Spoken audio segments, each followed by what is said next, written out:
एक समय था जब बरसात के दिनों में पत्तों और बांस की कमची से बनी टाट से शरीर को ढककर किसान कृषि संबंधी कार्य करते थे।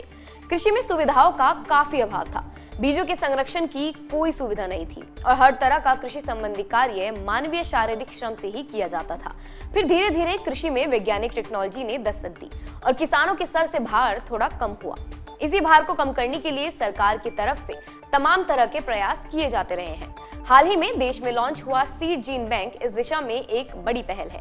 कृषि मंत्री नरेंद्र सिंह तोमर ने पूसा परिसर में national bureau of plant genetic resources में राष्ट्रीय जीन बैंक को लॉन्च किया है। ये दुनिया का दूसरा सबसे बड़ा जीन बैंक है। लगभग 22 करोड़ के निवेश से बनाए गए इस जीन बैंक को आने वाले समय में बीजों को किस तरह से संरक्षित रखा जाए, इसको ध्यान में रखते हुए लॉन्च किया गया है।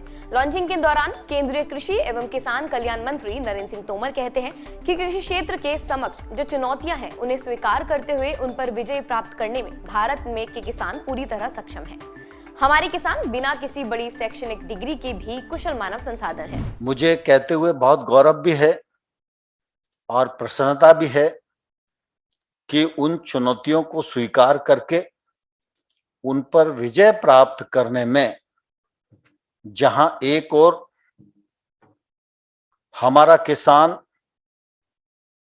जो एक तौर से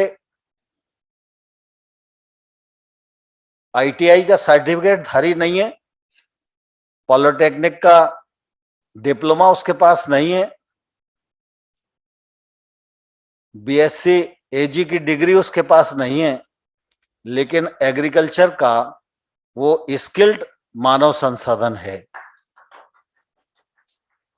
उसके कठोर परिश्रम और हमारे कृषि वैज्ञानिकों ने जो अनुसंधान किया है उसी का परिणाम है कि हम विद्यमान चुनौतियों का मुकाबला भी कर रहे हैं और उन पर विजय प्राप्त करने में भी निश्चित रूप से सफल हो रहे हैं। दरअसल भीषण प्राकृतिक आपदा जैसे बाढ़, भूकंप, सुनामी या युद्ध जैसी मानव जनित आपदाओं से धरती की बहुमूल्य जैव संपदा पूरी तरह नष्ट ना हो, इसके लिए जीन या सीड बैंक बनाए जाते हैं। इसमें दुर्लभ या लुप्तप्राय प्रजातियां व ऐतिहासिक सांस्कृतिक महत्व वाली प्रजातियों को संरक्षित करने के लिए बीजों या जीवों के जीन को इन जीन बैंकों में रखा जाता है। इनका ये फायदा होता है कि किसी आपदा की स्थिति में इन जीन्स या बीजों से संबंधित प्रजाति को फिर से पैदा किया जा सकता है। केंद्र द्वारा शुरू किए गए इस बीज बैंक बनाने के पीछे किसानों को मुश्किल समय में फायदा पहुंचाना है। प्राकृतिक आपदा जैसे बाढ़, सूखा आदि जैसे आकस्मिक स्थितियों के दौरान लघुकालिक और मध्यकालिक फसल किस्मों के बीजों की आपूर्ति करने में ये मदद करेगा।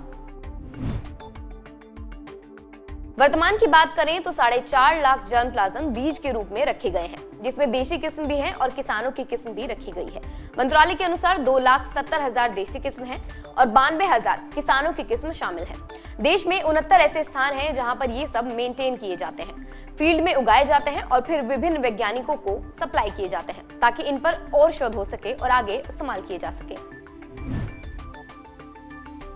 बता दें, national bureau of plant genetic resources का 100 से अधिक देशों के साथ एक्सचेंज प्रोग्राम चलता है, जिसमें जर्मप्लाज्म का आयात और निर्यात किया जाता है। इसमें बाहर से जो बीज आते हैं उनको पहले क्वारंटाइन किया जाता है और उनकी जांच पड़ताल की जाती है और इसमें ये देखा जाता है कि कहीं किसी बीज में कीड़ा तो नहीं लगा है। अभी तक 75 कीड़े वाले बीजों को देश के किसानों तक जाने से पहले ही रोक दिया गया है।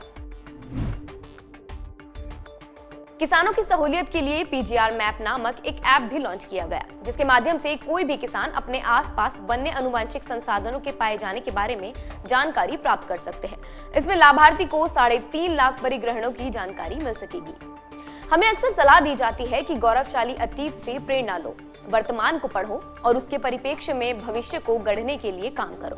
फिर वह देश हो, समाज हो, इंसान हो, पशु हो या किसी प्रकार का बीज हो, सबके लिए यही धारणा लागू होती है और देश में बनाए गए ये सीड बैंक भी इसी का उदाहरण है, जो मुश्किल समय में किसानों की मदद करेंगे। आज की इस वीडियो में बस इतना ही। धन्यवाद।